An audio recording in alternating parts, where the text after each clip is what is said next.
We're going to have a windshield tour, a panoramic tour first, as much as we can, you know, on the bus. And then we will have to get off near Trevi. We're going to see the Spanish Square, so-called because of the Spanish embassy located in the square. That's why Piazza di Spagna, Spanish Square.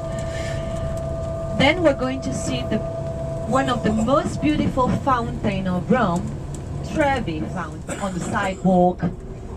And this is especially true in the southern part of Italy. Getting in the north, where they're a bit better behaved, but don't you worry, you know, our driver is an excellent driver. He has been doing this for many, many years, and it actually comes from this area, so he's used to it.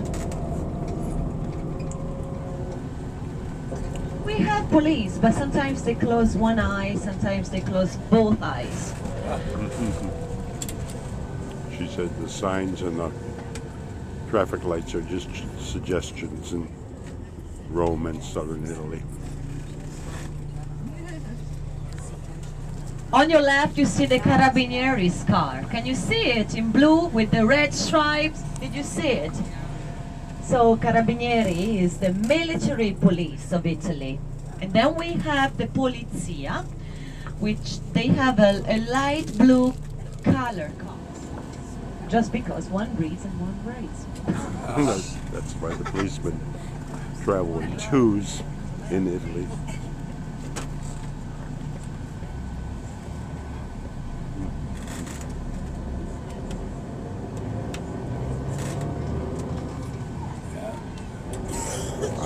Our guide had the tourist prayer, but I failed to record it.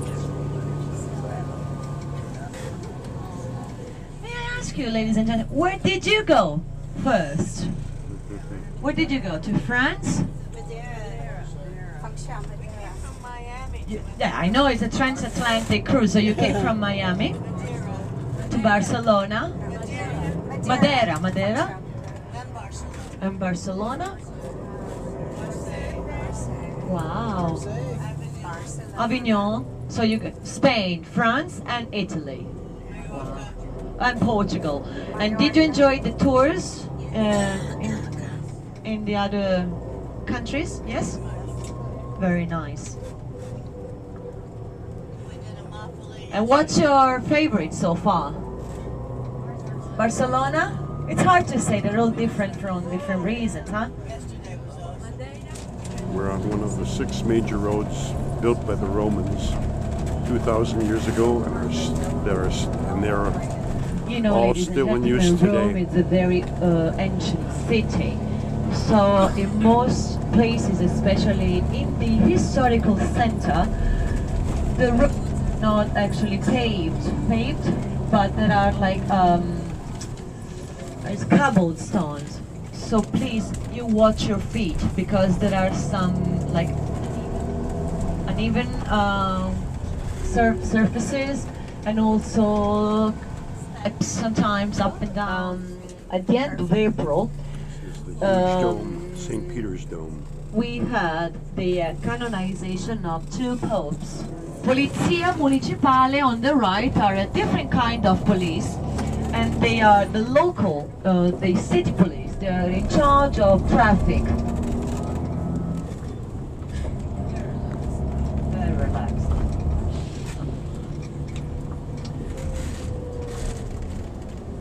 Just like our tunnel in Minneapolis.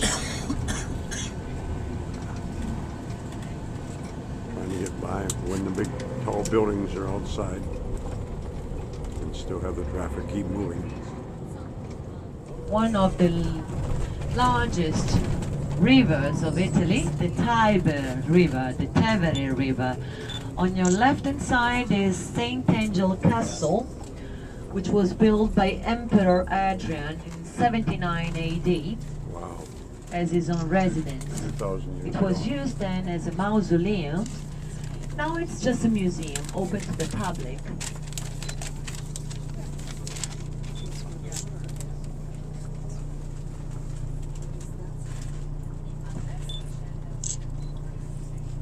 On the right, We're not going to the right, but on the right hand side is the Jewish synagogues. There are 2 synagogues in Rome, and there is a large, probably the largest actually, Jewish community of Italy right in here.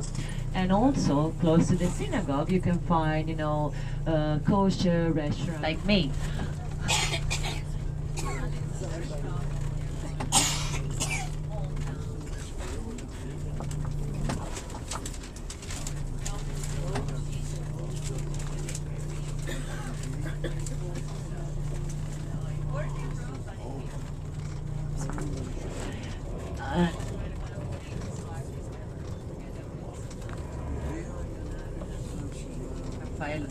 So we're gonna pass by the Vittoriano on your right hand side.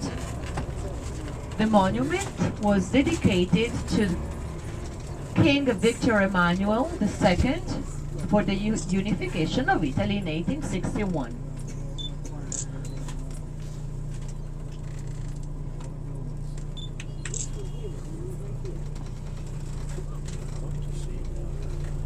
The Italian flag on your right hand side.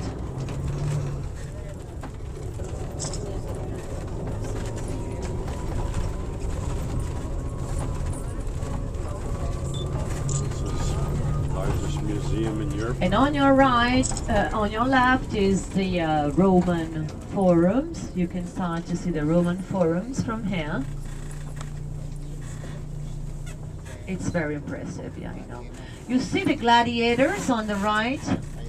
So if you stop for pictures, all they want is your money. So the pictures are not for free. They might ask you €10 for a photograph, so be careful. It's a tourist trap. So in front of you is the Colosseum, ladies and gentlemen. The largest amphitheater ever built in the Western civilization. Palatine Hill on your right hand side. We're gonna come back here with a city guide, and so you will learn more about the specific sites.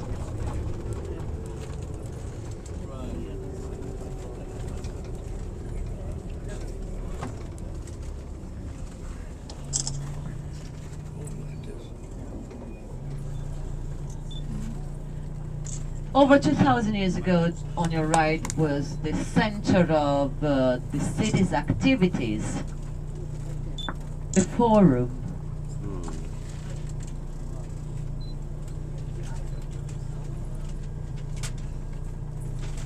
And in front of us, Virgin Mary. So to a woman, it's our church. Girl, and you think in front of this church there is an Egyptian obelisk. So an Egyptian column imported to Rome 2,000 years ago by the Romans too. And if you think that the gladiators were just Russell Crowe, that was a good movie, but forget about Russell Crowe. The gladiators looked much more like my Uncle Antonio. Short, fat Italian man. Dark hair, no hair. You know, it was a way for a gladiator to survive to a combat and not to risk his belt of fat on his belly. A fat gladiator would have protected the important parts of his body with that fat. So forget about Russell Crowe, my friends, and start thinking about an old, small Italian man.